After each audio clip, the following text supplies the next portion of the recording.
Recentemente, o Conselho Nacional de Política Energética aprovou o aumento da mistura obrigatória de biodiesel ao diesel no Brasil. O patamar de 10% passou para 12% e será elevado progressivamente até 15% em 2026. Em 2023, o consumo de biodiesel chegará a 9 bilhões de litros, um crescimento de 25%. O óleo de soja garante 80% na produção do biodiesel brasileiro. A soja não é a única opção de óleo vegetal para geração de energia. O óleo de palma, relevante na indústria alimentar, cosmética e farmacêutica, também pode produzir óleo diesel. As usinas termoelétricas da Amazônia poderiam deixar de usar combustível fóssil e serem alimentadas com biodiesel de palma? O óleo de palma, produzido na região, seria uma alternativa para tornar mais sustentável a matriz energética da Amazônia?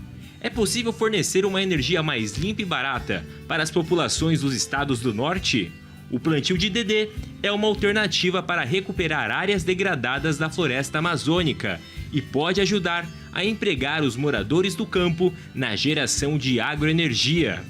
Em que medida a agricultura na Amazônia pode reduzir a enorme quantidade de diesel trazida do Sudeste às suas termoelétricas? Na base de tudo está a palma e a fotossíntese na região equatorial. O óleo de palma é capaz de substituir o uso de óleo diesel fóssil por biodiesel na geração de energia e é produzido de forma sustentável na Amazônia. Sobre esses temas e desafios, o pesquisador Evaristo de Miranda conversa com Milton Stigl, empresário com mais de 30 anos de experiência no segmento de biocombustíveis. Ele fundou a BBF, Brasil Biofuels, com o propósito de mudar a matriz energética no norte do Brasil. Hoje, o grupo BBF gera empregos, renda e reduz o custo da eletricidade para a população da Amazônia. Olá, bem-vindos ao Brasil Verde, um programa dedicado à sustentabilidade da agropecuária brasileira. E se existe uma cultura que tem sustentabilidade na agricultura brasileira, é a palmeira dendê, o óleo de palma. Essa palmeira, típica de regiões úmidas, não é? Como o litoral baiano tem umidade para isso, mas sobretudo na Amazônia, e tem um destino muito nobre, não é? Destino na alimentação humana, mas também tem um potencial na geração de energia. Ao falar da palmeira, vamos falar de Amazônia, de indústria, de desenvolvimento, de sustentabilidade. E eu tenho a alegria de receber aqui o Milton Stigl. Ele sabe de tudo sobre esse tema. Ele tem uma vida aí dedicada a isso, conhece a Amazônia, conhece a palmeira, não é? Quando ele fala óleo de palma, estamos falando dessa palmeira, não é? E vai hoje aqui ter uma conversa que eu tenho certeza vai interessar, vai trazer muita informação que as pessoas desconhecem. Bem-vindo ao Brasil Verde, Milton. Muito obrigado, professor Evaristo. É uma honra estar aqui e poder compartilhar a cultura de palma aí com o senhor e os seus espectadores. Então, Milton, só para o pessoal te conhecer um pouco melhor, né? Você nasceu embaixo de uma palmeira de dendê ou não? Você não é nem da palmeira, nem da Amazônia. Como é que você foi terminar numa aventura como essa, na qual você está engajado com tanto sucesso? Eu sou de São Paulo, nasci em São Paulo, na capital, mas sempre tive uma vocação muito forte para essa questão agrícola, porque meu pai é descendente de uma família que veio dos Estados Unidos justamente para desenvolver a cultura do algodão ali na região de Santa Bárbara do Oeste americana. Então, assim, sempre busquei alternativas e justamente buscando cooperar com o grau de produção de biocombustíveis que foi iniciado lá nos idos de 2003, 2004, fiz uma pequena contribuição numa audiência pública, trazendo a Amazônia para dentro dessa discussão. Um modelo muito simples: recuperar áreas degradadas com uma cultura perene que fixa o homem ao solo, produzindo frutos, extraindo óleo e transformando esse óleo na própria região em biocombustível para substituir o diesel, que é amplamente consumido nas termoelétricas do sistema isolado da Amazônia. Basicamente, foi esse o modelo que eu propus lá atrás e que hoje a gente está colhendo esses frutos fantásticos aí da prosperidade que a palma trouxe para essa região. Milton, antes da gente entrar assim, em todo esse sistema que vocês desenvolveram, o pessoal que nos assiste da cidade não conhece muito a agricultura. Para falar um pouco da palma, né? O milho você colhe e você manda para uma indústria. Às vezes é industrializado na Europa, na China. A soja você colhe, vai para uma indústria. Mas tem lugares e tem culturas que não. A cana-de-açúcar você colhe e tem que processar ali na região. A mesma coisa é o caso da palmeira, não é? A pessoa planta palma na Amazônia, uma boa parte de quem planta não tem uma indústria dentro da sua pequena propriedade, ela fornece isso e uma indústria lá transforma, agrega valor a essa produção. Como você disse, a palmeira é perene. Isso quer dizer que se eu plantar, eu começo a colher com que idade e por quanto tempo ainda eu posso viver dessa palmeira hoje? Excelente pergunta, porque me permite explicar todo o processo e é importante para as pessoas entenderem a relevância que isso tem no sistema isolado para a região amazônica. Quando você planta a palma, ela passa um período em pré-viveiro, depois ela muda para um viveiro e aí sim ela é levada a um plantio definitivo, com mais de um ano nesse processo. Uma vez plantada em definitivo, ela vai levar aí mais ou menos uns 3 anos para começar a dar fruto, ou seja, o ciclo da semente para o fruto são mais de 4 anos. Uma vez que esse fruto é produzido, ele tem que ser extraído o óleo, ou seja, o mesmo processo que a cana-de-açúcar, tem que ser processado no local. E a palma tem uma característica. Se ela ficar muito tempo no chão colhida, ela começa a disparar um processo de acidez que diminui o valor dela como um óleo vegetal na questão do alimento. Então, qual é a razoado da palma dentro desse quesito? É que hoje nós temos 30 milhões de pessoas dentro da Amazônia que carecem justamente de oportunidades de emprego. Como a palma ela é perene, ela garante a esses produtores renda durante os 35 anos do seu ciclo de vida. Mas é importante que vá uma empresa, no caso a BBF, que constrói toda a infraestrutura necessária para que esses agricultores familiares possam ter seus frutos adquiridos e processados dentro dessa indústria. Então, assim, é muito integrador. Qual seria a dificuldade, professor, dentro desse processo que eu estou narrando? É o consumo. Então, a gente usa o biocombustível, porque grande parte desses municípios ribeirinhos isolados da floresta amazônica, eles têm a sua energia fornecida através de motores a diesel. Então, o que a gente faz? Substitui o combustível pelo biodiesel, ser usado em 100%, ou seja, de forma absoluta, garantindo a perpetuidade e o preço dessa produção pelos contratos de energia, que são contratos de longo prazo. Então, para a gente entender bem, não é? Não é hoje um problema você conseguir as sementes, a muda, ter orientação. É um processo integrado que acompanha o agricultor, dá uma orientação técnica. Então, isso, vamos dizer assim, claro, é sempre um desafio de aprender tudo, mas isso não é o grande. O que você precisa ter é uma indústria, ter a certeza que por anos, porque é uma coisa de longo prazo, né? E que você não pode armazenar, você tem que dar um rápido destino, você vai ter esse beneficiamento dos frutos que você colher. E quanto mais você tiver produtividade, imagino que mais você vai ganhar, não é isso? Então, também... Essa é a verdadeira...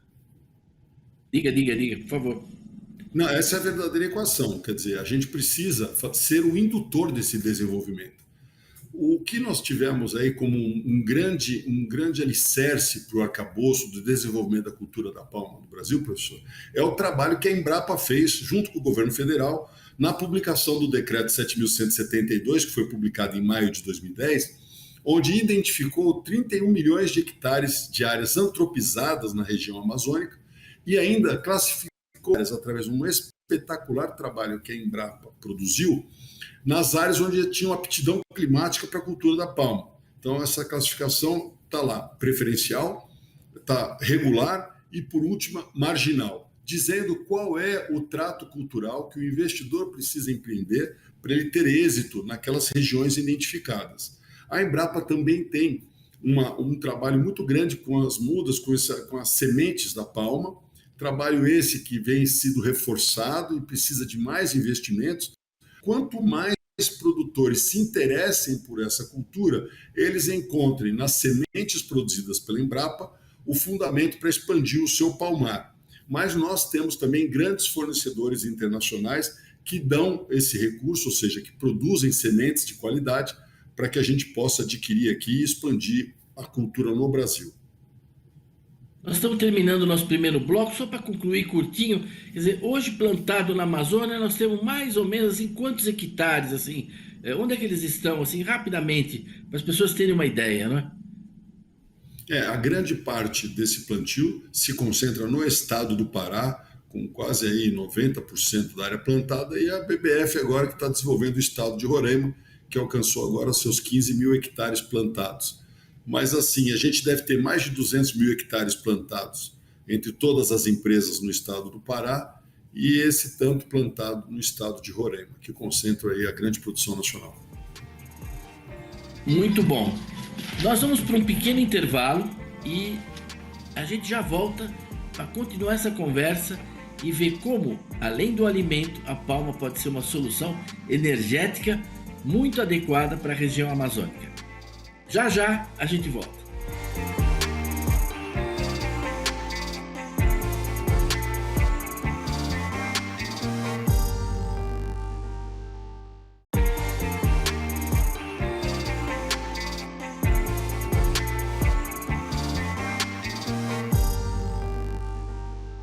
Olá, estamos de volta aqui com o Milton Stigl, falando sobre a palmeira dendê, sobre o óleo de palma. Ele explicou para nós como houve agora um desenvolvimento da cultura na Amazônia graças a um trabalho conjunto, não é, de integração com as indústrias. Então, havendo produção, produto perene, o agricultor tem ali uma garantia de renda, de trabalho por muitos anos, não é? Aquilo preserva o meio ambiente, é uma árvore, cria todo um ambiente favorável, florestal, vamos dizer assim. Agora, diga, qual que é o potencial e o interesse, não só para alimentação? Claro que o óleo de palma é muito usado, né? Eu falo assim, quando você vai no supermercado e olha ali a área de alimentos, assim, quase metade daquilo tem óleo de palma e as pessoas não sabem, né? Mas quase tudo ali tem óleo de palma. Não é só no acarajé, na comida baiana que entra o dendê, né? Ele está sobretudo na sua alimentação cotidiana, começando pelo Nutella, né? Mas assim, ele tem uma vocação na produção de energia. Hoje, quando você vê um trator, um caminhão, você anda de ônibus nas cidades, o ônibus que você está circulando, ele está usando diesel e tem biodiesel. 80% desse biodiesel vem do óleo de soja, mas poderia vir do óleo de palma. Aqui não teria muito sentido fazer isso, mas na Amazônia tem muito sentido. Fala um pouco do projeto de vocês, da BBF, como que é esse projeto, quanto ele pode ajudar no desenvolvimento sustentável da Amazônia. Excelente pergunta, professor.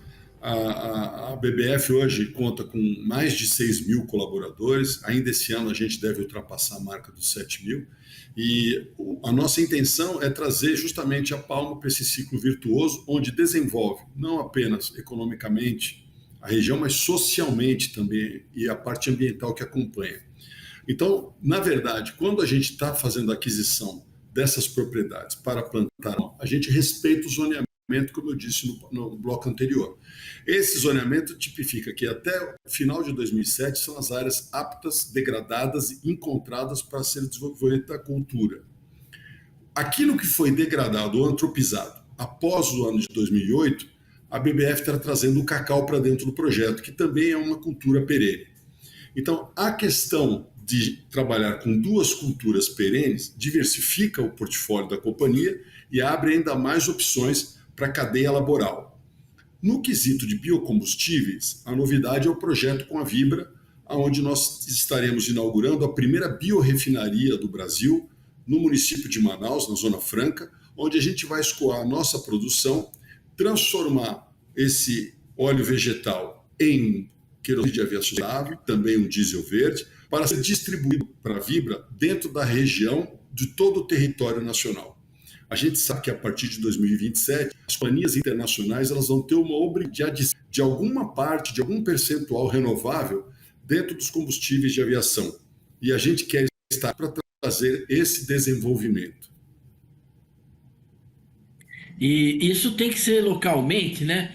Ele não vai pegar combustível renovável lá na Ásia, o avião voa até o Brasil, chega no Brasil, ele vai trazer combustível renovável para colocar no avião aqui para sair. Quer dizer, fornecimento e até uma certa falta de visão, acho, às vezes de todo mundo, e não percebeu a oportunidade grande que está sendo aberta aí nesse caso.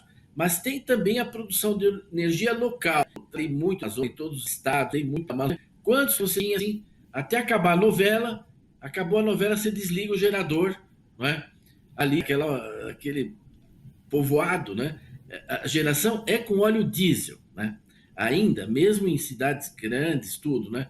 Quer dizer, isso é difícil, você tem que levar esse óleo para lá, as refinarias não estão na região.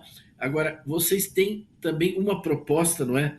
Nesse sentido, não só de atender com biodiesel verde, querosene de aviação, etc., mas entrar com esse biodiesel da palma na produção de energia elétrica, não é? Nessas regiões. Exato. Hoje nós são 38 termoelétricas que nós temos a concessão, 25 nacionais e trabalham tanto com biomassa quanto o biodiesel que o senhor comentou e também o óleo vegetal in natura, porque as plantas grandes existem já equipamentos no mundo que bruto, ou seja, eu não preciso nem transformar esse óleo em biodiesel. Então, assim, isso foi um indutor que permitiu que realmente a BBS começasse a se inserir no setor de energia.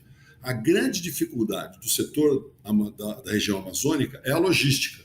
Então, quando a gente consegue consumir o nosso óleo na própria localidade, é uma grande vantagem econômica para todo mundo, porque você tira a logística, o empecilho que é para ter uma solução. Então, o que a gente faz é transformar isso em biocombustível e queimar nas termoelétricas, que são leilões realizados pela ANEEL. Esse ano ainda teremos um leilão em outubro de outras regiões que ainda não foram atendidas pelos contratos de energia. E teria um ganho também para o meio ambiente, não é? Além do ganho econômico e logístico, ganha o meio ambiente, porque você substitui um combustível fóssil para um combustível renovável. Dá para você explicar isso para quem está nos assistindo aqui? E é um combustível fóssil, professor, que não gera nenhum emprego na Amazônia, muito pelo contrário, né? Muito desviado esse combustível para outras finalidades que não a geração de energia. Então, esse é o principal ponto. Então, a gente recupera a área degradada, recupera os cursos d'água, produz um óleo vegetal, traz esse óleo para um biocombustível com a instalação de uma outra fábrica que também gera mais empregos e substitui aquilo que vem de longe, ou seja, o diesel é produzido em outros estados que não na região amazônica, para trazer riqueza para o povo local, no caso, os empregos e o desenvolvimento econômico e social desses municípios onde a gente está inserido. Realmente a BBF, o trabalho de vocês é um ciclo virtuoso mesmo, não é? Você pode citar um pouco geograficamente, para a pessoa ter ideia, locais onde isso já está acontecendo, assim? Sim, nós estamos atuando em 5 estados, são diversos municípios, Rondônia, Acre, Amazonas, Pará, Roraima. Agora eu tive um convite do senador Davi Alcolumbre, do governador do Amapá, para conhecer o Amapá, para ver se a gente consegue desenvolver o estado também com a cultura da palma, porque o Amapá tem áreas que estão também inseridas dentro do zoneamento que eu comentei no passado, e é bastante amplo. Então a empresa tem a área do agronegócio, que é o plantio em si, tem a área dos biocombustíveis, tem a área de geração de energia. Nós lançamos agora a Biotech, onde a gente pega esse óleo vegetal e agrega valor para produtos substituindo os petroquímicos, principalmente na área de cosméticos, saúde e beleza. E agora tem ainda uma outra oportunidade, que é essa que eu compartilhei do cacau, ou seja, onde nós não podemos plantar a palma por questões legais, vamos trazer o cacau, professor, que o senhor bem sabe, é uma planta nativa da Amazônia e entra como recuperação de reserva legal. Exatamente. É uma saída muito elegante para essa questão, não é? Quer dizer, alguém que, porventura, adquiriu uma propriedade, que tem uma área que foi desmatada além daquilo que ele teria direito, ou irregularmente, etc., ele tem que voltar a destinar aquilo para a reserva legal, né? E aí ele não pode fazer isso com o dendê, porque não é uma planta nativa, vamos dizer assim, mas ele pode fazer com o cacau, que é uma planta da Amazônia, não é? E que está indo muito bem, não é? Quer dizer, o cacau, depois de um longo período de crise, está renascendo com qualidade, sobretudo, de novo, no Pará, com pequenos agricultores, né? Então, vocês estão combinando um pouco as duas atividades, nesses casos. Exatamente. E aproveitando o grande conhecimento que tem a CEPLAC, que nos assessora com o maior banco germoplasma do cacau do mundo, pelo que me informaram. Então, assim, a gente tem todo o arcabouço técnico para que a gente possa realmente crescer um cacau certificado e realmente retomar essa liderança, porque os nossos colegas que estão nos assistindo talvez não saibam, mas quase 70% da produção de cacau do mundo está concentrada em 2 países da África, que é Costa do Marfim e Gana. E cá entre nós, professor, não tem aí as melhores práticas laborais, não é verdade? É verdade. E era uma liderança que o Brasil perdeu, né? Se tornou um país importador de cacau, enfrenta problemas tributários com isso, porque essa importação prejudica o preço do cacau aqui. Enfim, nós temos uma situação complexa que a melhor solução é ampliar a produção nacional e você pode mesmo, em poucos anos, voltar a tornar o Brasil autossuficiente em cacau e até em exportar, não é? Você falou de Roraima também, é no sul de Roraima que está sendo plantada esse óleo de palma? Apuí, que região é essa aí? Na região de São João da Baliza, do Caroebe, São Luís do Amauá. Ali nós temos mais de 200 mil hectares incluídos dentro de área preferencial do zoneamento, e a nossa ambição é plantarmos 100 mil hectares com palma e alcançar uma média de 30 mil hectares com cacau, professor. Quer dizer, se um pequeno agricultor está ali na área que você vai atender, não é? Ele se interessar, ouviu a conversa, o vizinho falou, ou foi informado disso, procurou vocês, o que ele vai receber da parte de vocês, assim como incentivo? Ele vai se juntar aos mais de 400 agricultores que já estão no nosso programa de agricultura familiar. O ano passado nós fechamos o ano com um faturamento de mais de 30 milhões de reais. Então ele vai estar aí dentro desse ciclo, como o senhor disse, virtuoso. Porque eu digo que esses 400 agricultores que compõem o nosso portfólio, professor, eles são já empresários do agronegócio. Eles já têm a renda garantida. E quanto mais a gente conseguir trazer para dentro, melhor é para o projeto, melhor é para a Amazônia, melhor é para o Brasil.